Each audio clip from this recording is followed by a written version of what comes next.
श्रीमद् भागवत और वेदांत सार की चतुर्थ खंड की अष्टम विचार रास लीला का आश्रय का निरंतर उद्बोधन सुन रहे हैं आप। हा नाथ रमणा प्रेष्ठ क्वासी क्वासी महाभुजा दास्याते कृपणाया में सके दर्शय सन्निधिम।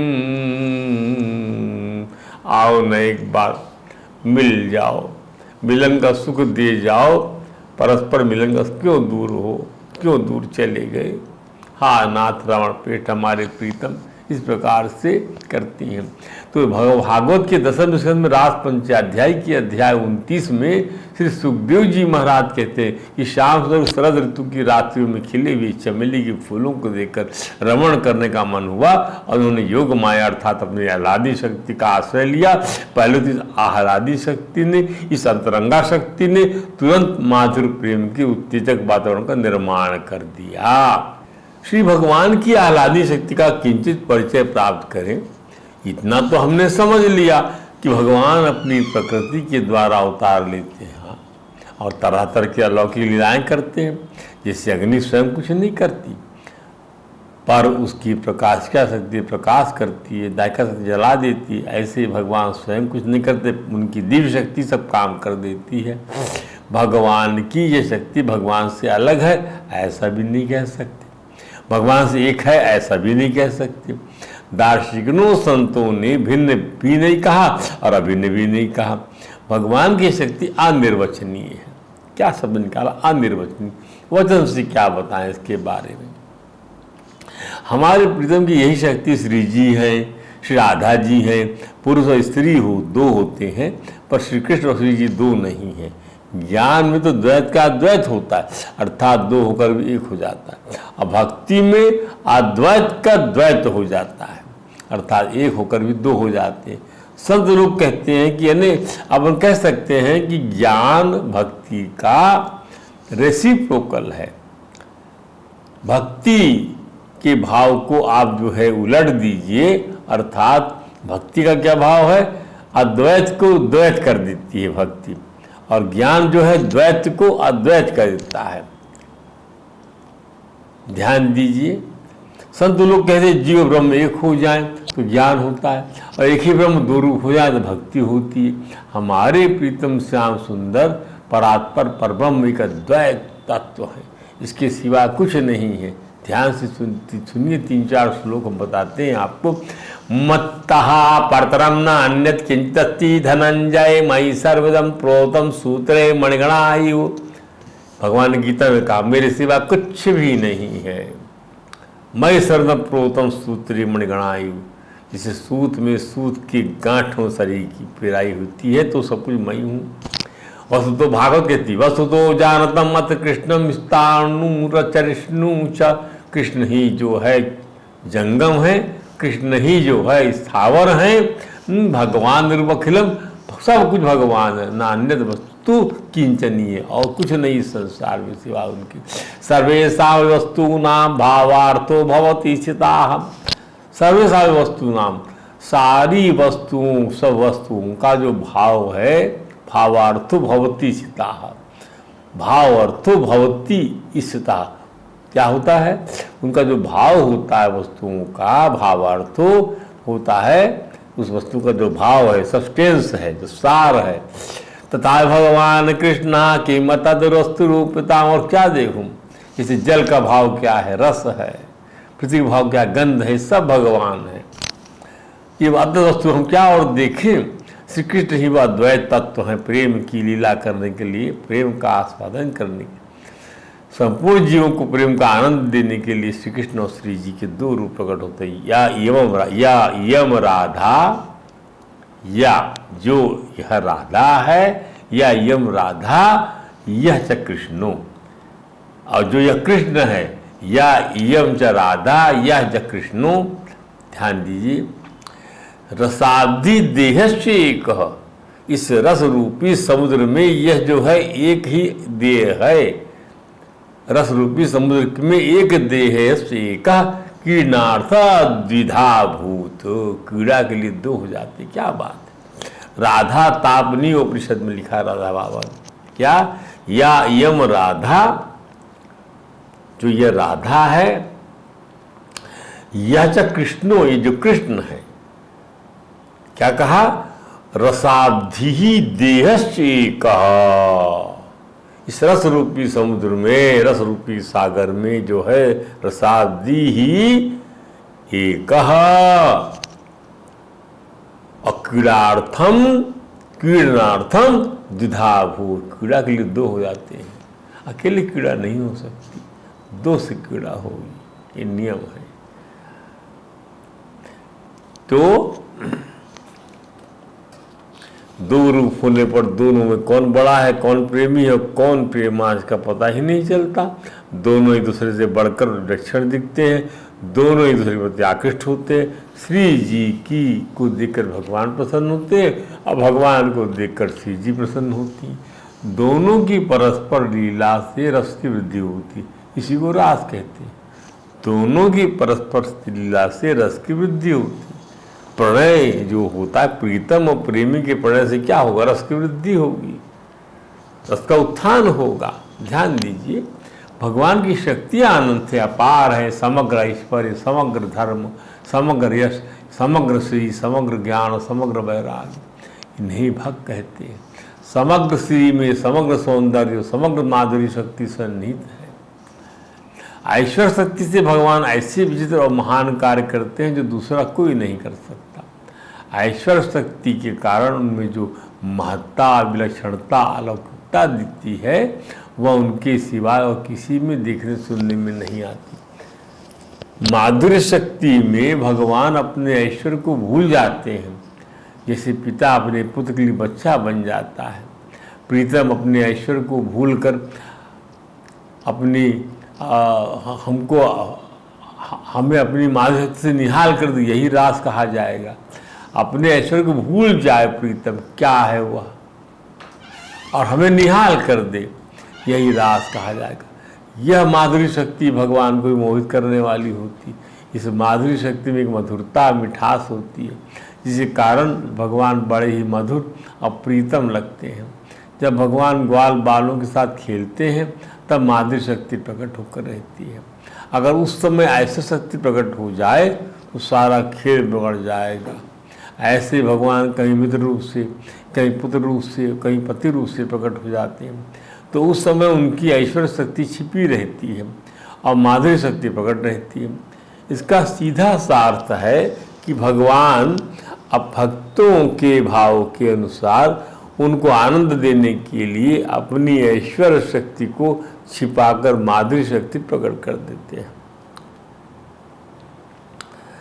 ध्यान दीजिए, जिस समय माधुरी शक्ति प्रकट होती है उस समय ऐश्वर्य शक्ति प्रकट नहीं होती, और जिस समय ऐश्वर्य शक्ति प्रकट होती है उस समय माधुरी शक्ति प्रकट नहीं होती। ऐश्वर्य शक्ति केवल तभी प्रकट होती है जब माधुर्य भाव में कोई शंका पैदा हो जाए। जैसे माधुर्य शक्ति के प्रकट रहने पर भगवान श्री कृष्ण बछड़ों को ढूंढते हैं, परंतु बछड़े कहाँ गए, इस शंका पैदा होते ही ऐश्वर्य शक्ति प्रकट हो गई और भगवान तत्काल जान जाते कि बछड़ों को ब्रह्मा जी ले गए। संतों ने, परमहंसों ने उजागर कर दिया है इस ज्ञान को, भगवत्ता को। बड़े बड़े योगीश्वरों ने जो लिखा है, जो पढ़ा, उसका यदि आप वंचन करें या लेखन करें या अध्ययन करें या मनन करें तो आप पाएंगे कि क्या लिख दिया उन लोगों ने, क्या बात कह दिया उन लोगों ने। इसको का समझने का आप प्रयास करिए, समझने का प्रयास करिए। और बड़े बड़े राजा महाराजा इसको सुनते थे। आज तो ये चीज़ जो है बड़ी बड़ी रेयर हो गई है। इतनी बड़ी आबादी में हम लोग बहुत कम इसको सुनते समझते हैं। ध्यान, इसको अधिक से अधिक सुनना समझना चाहिए और संसार में इन परिस्थितियों के अनुसार चलते रहना चाहिए। गीता के उपदेश से यही बात समझ में आती है। पर गीता के गायक नायक को आप जितना समझेंगे तभी गीता उतनी समझ में आपको आएगी। आप नायक को अलग करके गीता समझेंगे, समझ में गुरु को अलग करके आप कोई किताब को समझेंगे तो नहीं समझ सकते। गुरु को साथ रख के किताब को समझना है, तो गुरु की महत्ता स्थापित करना है, तब समझ मुझे जाती है। ध्यान दीजिए, भगवान में एक सौंदर्य शक्ति भी होती है, जिसे स्वरूप माधुरी भी कहते हैं, जिसे हर प्राणी उनमें आकृष्ट हो जाता है। भगवान श्री कृष्ण के सौंदर्य को देखकर देवताओं की स्त्रियां किस प्रकार अपनी सुध-बुध खो बैठती थी, इसको हमने समझ लिया है। मथुरा की नारियां भगवान के सौंदर्य के बारे में कहती, जब भगवान मथुरा में प्रवेश करते हैं और प्रवेश करने के बाद में जब रंगशाला में पहुँचते हैं कंस की, जहाँ पर उनका कंस चाणू से जो है युद्ध होता है, तो इस युद्ध देखना छोड़ दीजिए, बॉक्सिंग जो चल रही थी कंस चाणूर मुष्टि के साथ में, वे अपने भगवान के सौंदर्य को निहार रही थी। उनकी अलग वृत्ति है। वो कहती है क्या, गोप्यस्तपः किं चरन् यदमुष्य रूपम लावण्यसारम अदमोदम अनन्य सिद्धम।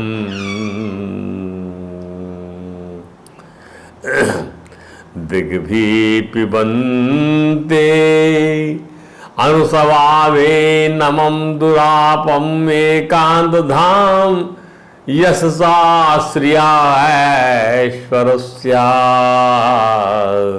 एकांत धाम यानी और किसी धाम की जरूरत नहीं है। क्या पाने के लिए? यश पाने के लिए। क्या पाने के लिए? आपको श्री पाने के लिए। क्या पाने के लिए? आपको ऐश्वर्य पाने के लिए। वो सौंदर्य है ये। गोप्यस्तपः किं चरेद मुष्य रूपम लावण्य सा। लावण्य का सार, इस सुंदरता का सार बनाए कोई पाए तो भगवान का वो रूप है। असमोर्थम, असम है, कोई समता नहीं किसी के साथ में। दुरापम है, बड़ी कठिनाई से देखने मिलता है। अनन्य सिद्ध, सिद्ध करने की जरूरत नहीं है। अर्थात कोई चीज पहनाओगे तो सुंदर लगे, भगवान नहीं, वस्तु भगवान से सुंदर लगती है। ध्यान दीजिए, श्रृंगार भगवान से सुंदर लगता है। भगवान श्रृंगार से सुंदर, जीव श्रृंगार से सुंदर लगता है, कपड़े से सुंदर लगता है, पर भगवान ठाकुर जी जो है उनको उनकी सुंदरता से ये जब वस्तुएं सुंदर लगती है। देह की जो आत्मा की सुंदरता से सुंदर है ना भाई, वही चीज यहाँ पर भी है। तो गोपांगनाओं ने तो इसका मतलब ये हुआ, माधुरी शक्ति द्वारा अपना प्रभु के मनोवांछित संकल्पानुसार शरद पूर्णिमा की इस रात्रि में चंद्रमा की कोमल किरणों से सारा वृंदावन अनुराग के रंग में रंग गया। लाल रंग का चंद्रमा, स्वयं चंद्रदेव का अखंड मुखारविंद पूरा नूतन केसर के समान लाल लाल हो रहा था। संपूर्ण ब्रह्मांड के स्वामी के मन में रमण का संकल्प उदित होते ही चंद्रमा द्वारा वृंदावन के कोने कोने में चांदी से अमृत का समुद्र उड़ेल दिया गया था। हमारे प्रीतम श्याम सुंदर द्वारा जब ये देख लिया गया कि योग माया द्वारा उनके दिव्य उज्ज्वल के उद्दीपन के अनुकूल समग्र वातावरण बना दिया गया है। माधुर्य से जर्रे जर्रे को नहला दिया है, तब भगवान द्वारा अपनी बांसुरी पर मोहक नेत्रों वाली ब्रजरमणियों के मन को हरने वाली काम बीज क्लीम की मुख करवल तान छिड़ गई। जगऊ कलम वाम दृश्यो मनोहरम। भगवान ने वो तान छिड़ी बांसुरी की धुन पर, वह भी काम बीज छोड़ दिया कि जो है वामांगनाएं, वामा स्त्रियां, तरुणियां मुग्ध हो गईं और अति आवेग से सभी कार्य छोड़कर लुकते छिपते बंसी की मोह तान के दिन श्याम के पास पहुंच जाती हैं। भगवान भी सभी के मन की बात कुछ होकर से कह देते हैं, क्योंकि आने का कारण क्या है। उन्हें उनके पास आधी रात की इस प्रकार नहीं आना चाहिए। भगवान स्वागत करते हुए बोलते हैं, आखिर लोग क्या कहेंगे, लोग कुछ कहे ना कहें, परंतु ठाकुर जी वही कह रहे हैं जो लोग कहते हैं। ठाकुर जी अंतर्यामी जी ठहरे, परिस्थिति भी वही कह रहे हैं जो इस प्रणय लीला के लिए लोग कहते हैं।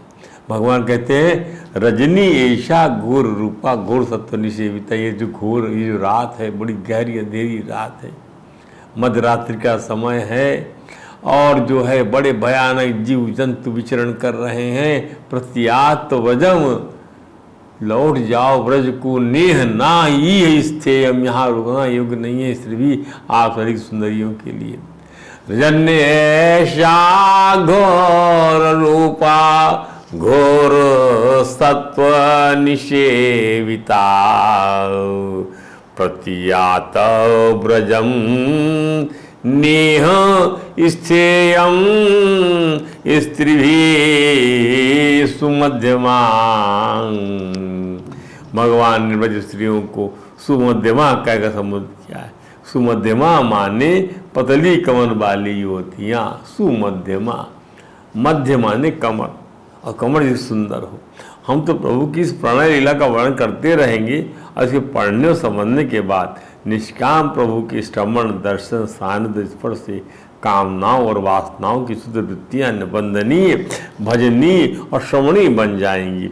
वस्तु का महत्व इसकी प्रतिष्ठा है, क्रिया का महत्व गौण है, भाव की प्रमुखता है। वस्तु का महत्व उसकी प्रतिष्ठा है, क्रिया का महत्व गौण, भाव की प्रमुखता है। भाव की समझ भगवान को है, प्रीतम को, प्रेमास्पद को है।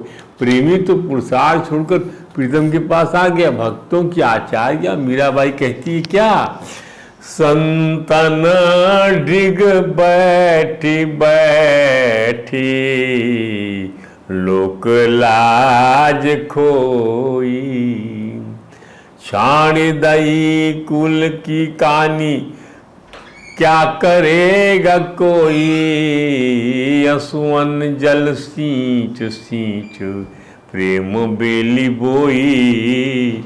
अब तो बेली फैल गई, आनंद फल होई, मेरो तो गिरधर गोपाल, दूसरो न कोई। लोक लाज को भक्त लांजलि देता है। भगवान जो श्रीमद् भागवत में योगीश्वरों के साथ सत्संग है राजा निमि का, तब उन्होंने यही कहा, शृण्वं सुभद्राणि रथांग पाणे,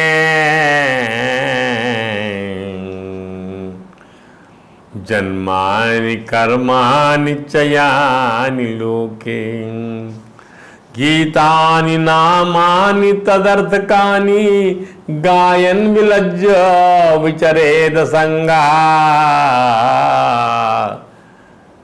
भगवान का नाम जो है लज्जा त्याग कर गाना चाहिए। मयूरमुखी श्याम सुंदर को अपना पति परमेश्वर मान लेता है, जो आंसू से प्रभु प्रेम की इस बेल को सींचता रहता है। जब प्रभु के मिलन का समय आता है तो मिलने वाले प्रभु ही लोग रात की दुहाई देकर भक्त को कसौटी पर, अरे रात की 12 बजे आई हो तुम लोग क्या कहेंगे, वही भगवान। अब लोग रात की दुहाई दे रहे तो वो भी लोग मत का बड़ा ख्याल करते, कोई अंतर्यामी जो ठहरे। उस प्रभु को ऐसा लगता है उनकी माया की परवाह भक्त के मन में बची है या नहीं। और क्यों ना हो ऐसा ख्याल, अनेक भक्त ऐसे ही तो हैं जो माया को छोड़ नहीं पाते। सती जी, नारद जी, ब्रह्मा जी, इंद्रदेव, कामदेव आदि। इसलिए भगवान जो भक्तों के अधीन रहना चाहते हैं उन पर शासन उनके भक्तों का होता है। निज वृत्ति वर्ग तंत्र, प्रजातंत्र, राजतंत्र, वैसे निज वृत्ति वर्ग तंत्र। भगवान अपने भक्तों के तंत्र में, भक्तों के अधीन रहना चाहते हैं। गोपांगन से कहा, ठाकुर जी बिना देर किए तुम गांव लौट जाओ, तत् यात माँ तिरम गोष्ठ, और हे सतियों जाकर अपने पतियों की सेवा करो। सुश्रुद्धम पति न सती। इतना ये प्रसिद्ध प्रसंग है, इसको हम इस प्रकार से सुना रहे हैं जैसे कि आप समझते हो, जानते हैं। आपको यदि हम इस प्रकार समझाएं, यदि आप कुछ नहीं जानते तो आपको हम समझा नहीं सकेंगे। हम तो ये समझा रहे हैं कि जैसे आप सब जानते हैं, आपको उस प्रसंग को याद करिए कि रात के 12 बजे गोपांगनाओं को भगवान ने बंसरी से बुलाया और कह रहे हैं कि तुम यहाँ आई हो, तो क्यों आई हो, हम तुम्हारा स्वागत करते, किस कारण से, जाओ जाओ जाओ यहाँ से क्यों आई हो, इस प्रकार से। और फिर रास भी करते हैं, गायब भी हो जाते हैं, सब बातें इसके अंदर में आती हैं। इस सबका विश्लेषण किया गया है, क्योंकि इसका विश्लेषण, इसकी विवेचना जो है वो आपको भगवान के साथ क्रीड़ा करने के योग्य बनाती है। ध्यान दीजिए, न केवल कीड़ा करके क्यों बनाती है, अपितु भगवान के साथ जुड़ जाने पर आपको दोनों किस्म का आनंद प्रदान किया करती है। ये लीला आपको ज्ञानी बना देती है, भगवान के साथ में आप एक हो जाते हैं, अभिन्न हो जाते हैं, और कीड़ा के लिए बना देते हैं, भगवान के साथ आप दो हो जाते हैं, खेलने वाले बन जाते हैं। या यम राधा या कृष्णो रसाब्दी देहश्च एकः कीड़ानार्थम द्विधाभूत। अब भगवान कहते हैं स्त्री का परम धर्म क्या है, चाहो दूध पिलाओ बच्चों को, गाय को दूध पिलाओ, तान क्रंदंती वत्सा बालाश्च कायत दुह्यत, चाहो दूध दुहो, जिससे परम धर्म है। बंधु सत्ता सेवा करे तद बंधु नाम कल्याणा प्रजानाम अनुपोषणम च स्त्रीनाम परमो धर्मा संति, जो स्त्रियों को अगले जन्म में उत्तम लोक प्राप्त करने की अभिलाषा होती है। स्त्री भी लोग इसु भी आपातकी पति ना हातव्यो, उन्हें अपने निष्पाप पति को नहीं छोड़ना चाहिए, चाहे वह भ्रष्ट चरित्र हो, महामंद भाग्य हो, वृद्ध हो, रोगी हो, मंदबत्ती हो, गरीब हो, दुश्शीलो, दुर्भगो, वृद्धो, ज्वरो, रोगी, अधनो अपि वापति ना हतव्य। पर देखिए अब ये जो बात इस समय लिखी गई है शास्त्रों में, उस समय का परिवेश और आज के परिवेश में देखिए, आज के परिवेश में स्थिति दूसरी बन जाती है। आज के परिवेश में ये स्थिति बढ़ गई तो विकृति आ गई, धर्म की मान्यताओं में विकृति पैदा कर दिया, हम लोगों ने स्वयं विकृति पैदा कर दिया। हम लोग धर्म के अनुसार तो काम किए नहीं, बाद में हम धर्म की दुहाई देने लग जाते हैं। हमने विवाह किया, धर्म के विरुद्ध जाके विवाह किया, तो धर्म हमारा क्या करेगा। हम धर्म सम्मत विवाह करते तो कोई चार आदमी हमारे पक्ष में खड़ा भी हो जाता, लेकिन हमने धर्म सम्मत विवाह नहीं किया तो पहले हम वहाँ से दोष दे। जैसे कर्ण ने धर्म का निर्वाह नहीं किया और धर्म की दुहाई देने लगा, तो भगवान का शट अप, धर्म तुम्हारा कहाँ चला गया था, इसलिए धर्म सम्मत काम करो तब आप धर्म की दुहाई दो, ये इसका अर्थ हुआ। सांस तो गोपालाओं से आगे कहते हैं क्या, अस्वर्गम आयस्यम फल्गु कृच्छे भयावहम, कुल स्त्रियों के लिए परपति से संबंध विचार औपत्यम को स्वर्ग प्राप्ति कराने वाला नहीं बताया गया है। जो सुतम च सर्वत ही औपत्यम कुल स्त्रिया, कुल स्त्रिया दूसरे पति संबंध बनाए ठीक नहीं है, ऐसा भगवान अपने आप को ऐसी बना लिए। अरे भाई भगवान बनकर उन्होंने आपकी आराधना उन्होंने भगवान मानकर किया कि भगवान मां मानवोचित लीला कर रहे हैं। कहते हैं नहीं नहीं तुम लोग मुझसे क्यों लगाव रखती हो, जाओ जाओ यहाँ से। वो कहते हैं श्रवणात् दर्शनात् ध्यानात् भावो अनुकीर्तनात्, श्रवण से दर्शन से ध्यान से मेरा कीर्तन करने से न तथा संकन सन्निकर्षण, जैसा मेरे सानिध्य में रहने से नहीं मिलता, मेरे जो फल श्रवण से, मेरी लीलाओं को के श्रवण से, मेरी कथा के श्रवण से, मेरी दर्शन करने से, मेरे ध्यान करने से, मेरा कीर्तन करने से मिलता है, वैसा मेरे साथ रहने से नहीं मिलता। जाओ प्रतिया तत्व ज्ञान घर चली जाओ। एक प्रकार के भगवान जो है पता नहीं क्या टटोलना चाह रहे हैं। ये भी तो खेल है, रास लीला में ये भी तो है। भगवान जो है प्रेम के विलास को पहले ले लेते हैं, ध्यान दीजिए, और उसके बाद फिर महारास हुआ ना। रास के बाद क्या विलास कर, जीव का विलास होता है प्रेम का, वो बाद में रूठता है। भगवान पहले से ही रुष्ट होकर आचरण कर रहे हैं, लो हम तुमसे रूठते हैं। ठाकुर जी को पति मानने का व्रत किसने लिया, गोप बालिकाओं ने। पति आवरण भंग करता, आवरण से ढकता भी है, और जब वह पति परमेश्वर हो तब जो शरीरधारी नहीं है, जो शरीरधारी नहीं है और जिस काम का अनंग है अशरीरी है, इसलिए अशरीरी भाव का महत्व है। अशरीरी होने का तात्पर्य बिना शरीर के नहीं, शरीर संबंधी समस्त वृत्तियों से स्थूल सूक्ष्म कारण शरीर को मुक्त करना है। दूसरे शब्दों में स्थूल शरीर की त्रिगुणात्मक वृत्ति, सूक्ष्म शरीर की त्रिगुणात्मक वृत्ति और कारण शरीर की त्रिगुणात्मक वृत्ति। ध्यान दीजिए, सूक्ष्म शरीर माने मन, स्थूल शरीर माने भौतिक शरीर, और कारण शरीर जीव की त्रिगुणात्मक वृत्ति का उन्मूलन ही त्रिगुणातीत स्थिति है, जिसमें शरीर भाव होकर समाप्त होकर आत्मभाव उदीप्त हो जाता है। गोपालनाथ द्वारा श्री श्याम सुंदर जी के स्वागत संबोधन के बाद जो उत्तर दिया गया, ठाकुर जी को उनसे वही तो सुनना था, इसलिए ये छेड़खानी की श्रेणी में आ गया। मिलन के पहले का जो है यह प्रेम का विलास है, रासलीला के पहले का विलास। ध्यान दीजिए। शेष कथा हम आपको कल सुनाएंगे। आज कथा को यहीं विश्राम देते हैं। बोले वृंदावन बिहारी लाल की जय। हरे राम राम राम हरे हरे, हरे कृष्ण कृष्ण कृष्ण हरे।